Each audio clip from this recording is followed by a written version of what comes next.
Hi, everybody. Welcome to Discover College Soccer. Today, I'm lucky enough to be joined by Coach Andrew at North Central College. Welcome, Coach. Thanks for having me, Matt. I appreciate it. Yeah, thanks for being here. I mean, it's beginning of December. It's winter in Florida. I'm guessing it's winter up there too, huh? Yeah, it's Chicago. It's cold. Arctic breeze has hit us this past week, so it's been a little bit colder than usual, but can't Yeah, complain. yeah, that'd be all right. All right. Well, yeah, this is the time of year where we break out the woolly hats and gloves for hopefully only a week or two, but we'll see. Uh, but I'm headed to Raleigh this weekend for the Raleigh Showcase, which is, it's college showcase season, right? I think there's That's men's right. and women's events on both sides of the country this weekend. Unfortunately, your guys' season wrapped up with the NCAA tournament, but so congrats for making it there. But how fast are you jumping in from season end to the recruiting trail? Yeah, no, thanks for the compliment. It was a really good season, but there's not much of a break. We had Thanksgiving week, and then my assistant went out to surf at Silver Lakes the day after Thanksgiving. So she was just out there and flew back yesterday. And then I'm out to Norco on Thursday. So I'll be out there for 3 days. And then the following weekend is ECNL St. Louis. So our staff will be there. And then there will be a small break before we're actually heading your way down to Florida for ECNL in Tampa. So yeah, there's not much of a break. The wheels are already turning for our recruiting process, but I guess that's the life of it right now. Most seasons are ending, and then you're just into that window of really recruiting, building your list, and then pivoting to getting those kids on campus, hopefully in the new year. Well, as a D3, how much, let's give me percentage wise when you're at these events right now, how much of it is spent on 25s, current year recruiting class versus 26s, say the next year, you know? Yeah, it's a good question about Division III, and I also think about genders, right? Guys versus girls can be very different. Um, but for us, I'd like to think we're on the more competitive edge where we built the program to really recruiting against the mid-major Division I, Division II timeline versus maybe an average Division III program. There's some programs that you can recruit and give them the full senior year, and then bring them onto your rosters. And sometimes that's enrollment driven. There are a lot of things that change for each program. But for us, we're done with our 25s. So we're really looking at our list, for 26s and kids that we're looking to bring on campus. We've been really blessed to finish up our classes typically before kids are starting their senior year. Usually we leave a spot or two available, just whether that be now the transfer portal or some local talent that just um, didn't finish their process that early. But again, on the women's side, you tend to see those girls want to have those decisions done a little bit earlier to be able to enjoy their senior year, not to have stress, the anxiety, the worry of identifying a school. And we do, like I said, a really good job of bringing all those juniors onto campus, showing them what we have to offer, and then kind of using that timeline where they're already in that headspace of thinking of a decision. Because a lot, as I said, we're recruiting kids that are really between a mid-major Division I school or coming to play here in a Division III environment. So they're already ready to make that decision. But for us, when we go to these showcases now, as we've ended our season, we keep identifying the junior pool, but we really start to build our database for the sophomore pool. So now we're talking about the 27s. At that point, can we get them on campus for an ID clinic over the summer, and then starting to position them to get to maybe a game or something in the fall. You mentioned the portal, and obviously it's this year, especially with the new regs coming, it's kind of exploding like everyone would imagine it would. How much are you dipping your toe in that water, or is that a fit for your school? What's that look like for you guys? I mean, I don't. It's not too much of like affects us right now. I'd say the probably the most we use is If we've been in contact with a kid prior, meaning that they did a visit when they were in high school and we were heavily recruiting them, they ended up choosing a different path, and then they were unhappy with the experience, we will reach back out. That's probably the extent of it. We're not filtering like some of the Division Ones. And I just had a really good conversation with the Division One coach this week, and he just said the environment Division One, you're really looking for experienced players. So it's becoming less and less of you're seeing a lot of freshmen play or underclassmen play at the Division One level. And so now what they're trying to do is they're trying to get those experienced players coming from another program. So that's where they're just filtering, going through, blasting out emails to all these kids that have hit the portal. So and that now reduces potentially the number we're bringing in. I think what's going to happen, that's going to be a positive effect for us, is now with the roster limit of 28 kids. If that passes for every program, there are some Division One schools that are enforcing it. Others are, letting their conference decide. Some that are wavering, waiting to see, like, hey, is this all going to go through? Now if that does go all the way through, where it really is a 28 roster limit, that will have a great trickle effect at all, not only from a Division three standpoint. I'm talking from Power Four to mid major Division One, to Division Two. It will just, I think, it will level out some of the competitive and continue to increase programs' ability to be very successful. So we've already started to see that with the 25s that we brought in. We had two kids that were verbally committed at Division One schools, and when that passed, they unfortunately were dropped, and restarted their process, and we became an avenue for those kids. So which is great for us. It makes us more competitive, and that's what we're looking for. Well, whether it's at these tournament showcases, ID camps, transfer players, whatever the case may be, what is it that you're looking for in a player? What it kind of makes up that hierarchy of things, both on the field and off the field? Yeah, no, it's a really good question. We like to pride ourselves on our athleticism. I think that those are the types of kids that are able to really um, really try to translate from maybe the club, high school to then the college game, because you see the physicality change, you see the speed of play change. But if they're great athletes, they really can adapt well. So athleticism is a big piece for us. Obviously, you have to have the simple things, and do them well. So those are, you know, those things now have to be, a must. But yeah, I would also say, just from in terms of like we like to find those blue collar kids that just have a little bit different in terms of a work rate, and are willing to get back into a play. If things aren't going well, or can they control some of the control, when things aren't spinning their way. But it's different for every position what we look for versus like a six or a nine. So every position is a little bit different in terms of like what we're technically recruiting. But yeah, we pride ourselves as being a pretty athletic team, getting up and down the field, press a lot. So in terms, we talked about 28 being the roster cap for Division One, possibly most likely happening. Is there a roster size you feel is ideal that you're trying to hit each year? Yeah, we're typically around the 28 to 30 roster. There are just things that we can't foresee, and usually that's dealing with injuries, yeah, and losing two or three players, and then you just have bumps and bruises just along the season. This season, we were rotating our roster quite a bit, just because we'd have a kid out with an ankle or out with a concussion, and it was probably more than we've seen in any past years. So having depth is important. Um, and then we have three goalies, and we want to play 11s during practice. So, that's usually where we're floating, anyways. If we have 28 to 30 healthy, you're at 22 or 23, anyways.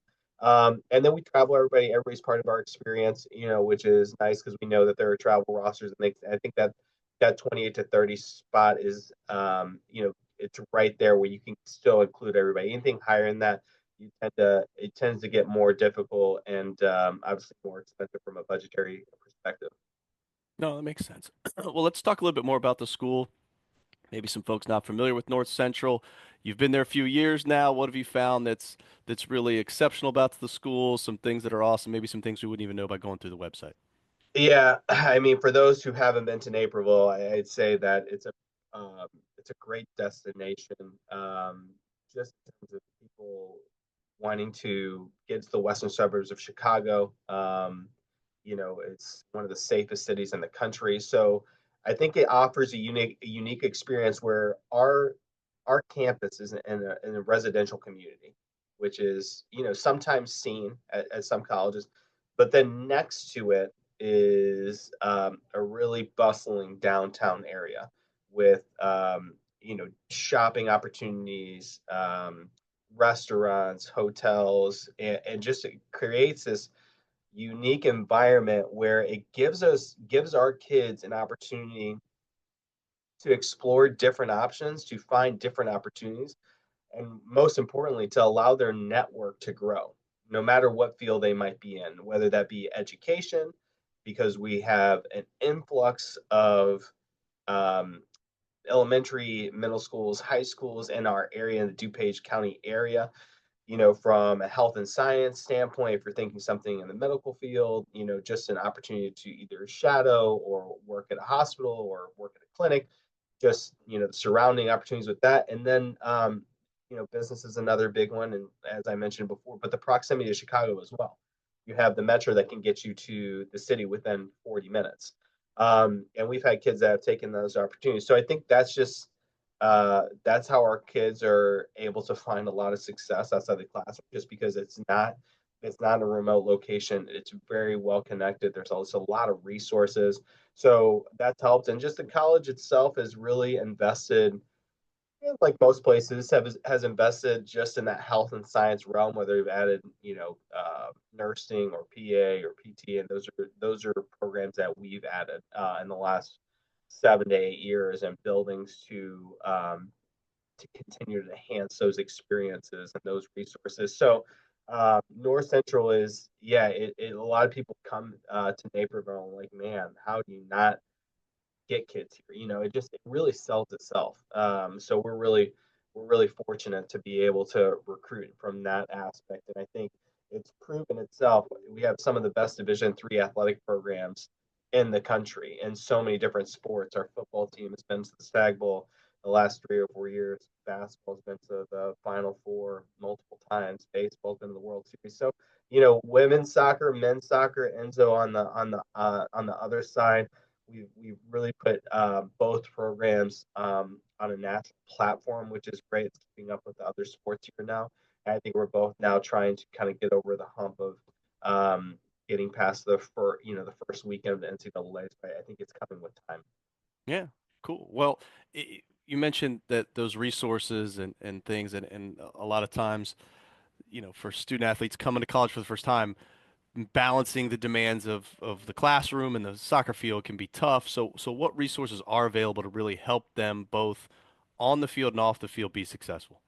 Yeah, I think the Division III environment provides a lot of those opportunities. You know, Regardless of the school, I think you have those resources, that you're making those connections through classes, because it's a smaller environment. It's 20 to 25 people, and right away you're starting to build rapport with your teachers, because they know if you're missing class or not, and whether that's good or bad. Some kids tend to thrive in that environment. Other kids want to be at a larger school. But I would say, outside of the typical writing center, tutoring services, it's the internships and just opportunities off campus that's available to them. So our campus offers, I think, everything that a traditional school would have, but then what's unique is, now as you head into Naperville, you have connections with either your professors or either the departments that you're working under, to either student teach, again, work at the hospital and do clinic hours, everything within 5 to 10 minutes of campus. And there's just not a lot of places that have that, where you're not driving 20 to 30 minutes to get to one of those opportunities. I think that's what enhances our environment. Yeah, no, it sounds great. Well, let's talk a little bit more about the soccer side of things.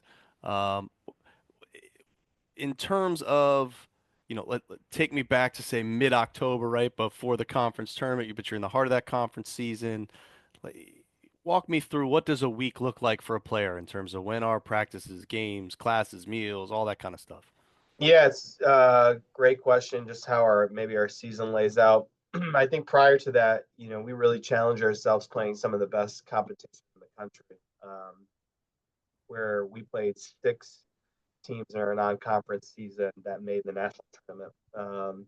And one is still playing. Obviously, WashU is in the Final Four, and then Chicago, who is in the Elite Eight, playing WashU to get an opportunity to get there. So we challenge ourselves from that aspect to prep ourselves not only for the conference season, but also to hopefully have that experience to play when we get to the national tournaments to have played teams to that caliber. Um, Typical week, we play once you kind of get to conference, you're playing a Wednesday, Saturday schedule. So training is, every day kind of in between. Sundays are off days. Um, it's just tapering. We're changing probably different game plans for different teams. As I said before, we had more injuries than we've had in the past, so we were having to change formation a bit, change kind of our lineup, who was playing in what position. Um, and we still found obviously ways to be successful, um, which was important for us. And I think things that we try to do, a little bit different is, and maybe not different, but to the hopefully to the benefit of our student athletes, we regen a lot. We spend a lot of time with our athletic trainer.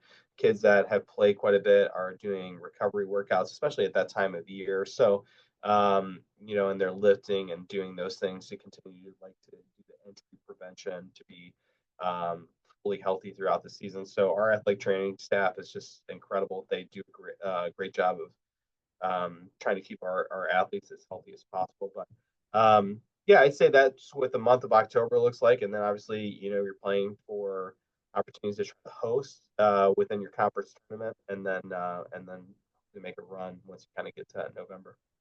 All right.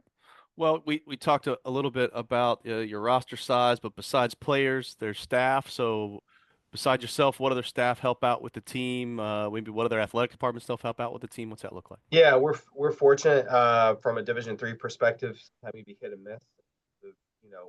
Who's full time? Do you have graduate assistants? Do you have volunteers? So from our side of things, we have a full time person that works in the department. She's been with me for a long time. Her name's Kate Perry. So she's been terrific. Helps on so many different levels of the program now, and recruiting is probably one of the biggest ones. Um, so she's full time. She's also our goalkeeper coach. And then we have a graduate assistant, Maria Fields, who's in her first year. So, she's continued to learn, obviously about our program, but she has a successful career at Illinois Wesleyan, which was in the conference. So it made it really easy for her to transition and understand just the league competitiveness. And she was at some programs that made runs at the national tournament. So it's helped from that aspect. And then our volunteer assistant is JC Kent, who is she was on staff the last couple of years as our graduate assistant, and then moved into the high school environment to teach. So she teaches, and then also coaches in the high school for the spring. So in St. Charles made it to the state championship last year. So we have four full time or four people on staff and two that are full time. So it really helps from that perspective to when you're talking about a roster of 28 to 30, having enough eyes, people that you can give feedback from and just continue to develop the players that are within the program. Okay, awesome. Well, how about you? How would you describe kind of your coaching style, the style of play that you're looking to play there? Yeah, I think we've changed over the years where we have, we've continued to put ourselves around coaches that have been successful, whether it be in um, our field specifically in soccer or also from like just being mentored by successful coaches within the department at North Central. So, for our style, I would say that we're more players coaches. We've been in their shoes before, have played. We try to make sure we're thinking from the standpoint of like what their experience is looking like.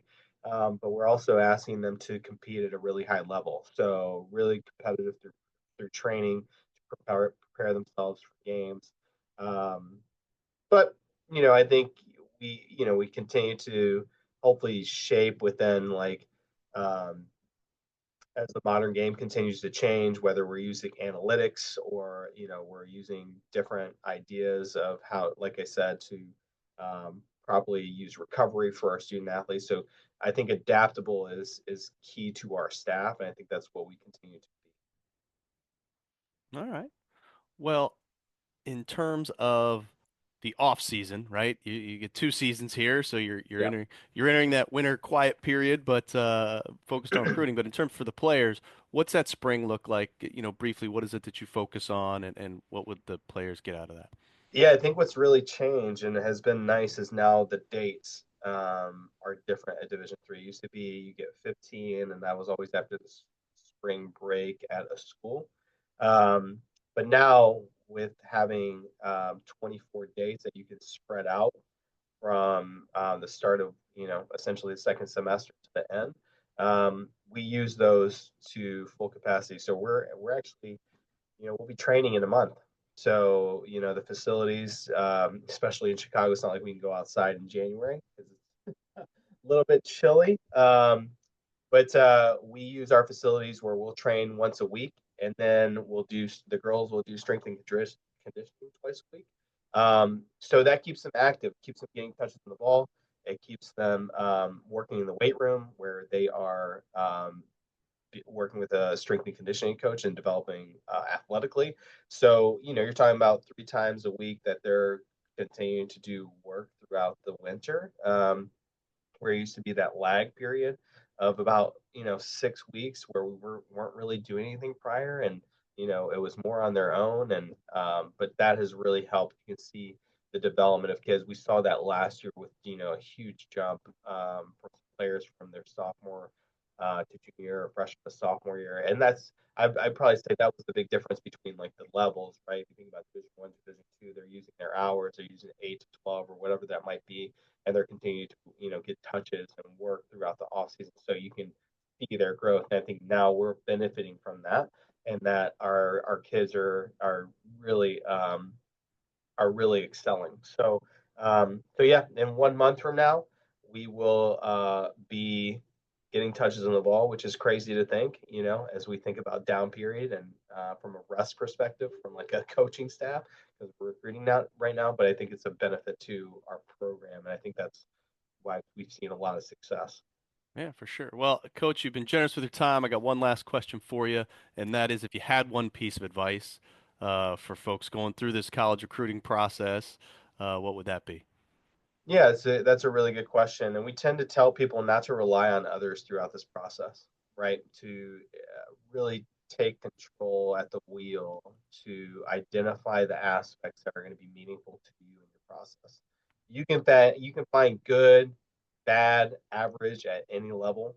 But really trying to find the right experience is key. Some people want to be um, eating, breathing, living soccer, right? Which is awesome, and that might be the Division 1 experience. Others might want to still compete at a really high level, but also want the balance and might understand that they might not be playing professionally in 4 years. So, what resources and what opportunities are the school going to give you when it's all over and said and done?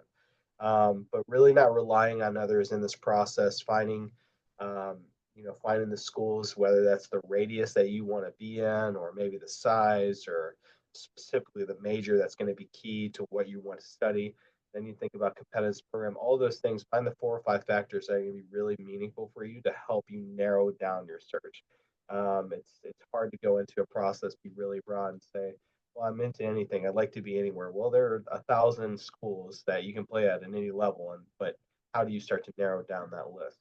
So that's my advice, and those are the same things that we tell our recruits. We want them to go see other places. We want them to take a look at other programs and talk to other coaches because we want them to understand like the fit has to be mutual, right? And you're not gonna know that unless you put yourself out there and find other schools to compare it with. So Absolutely. Couldn't agree more. Well, Coach, really appreciate it. Again, congrats on a great season, and give me a shout when you're down in Lakewood Ranch. thank you, man. We'll be there in January. We'll grab a coffee or something.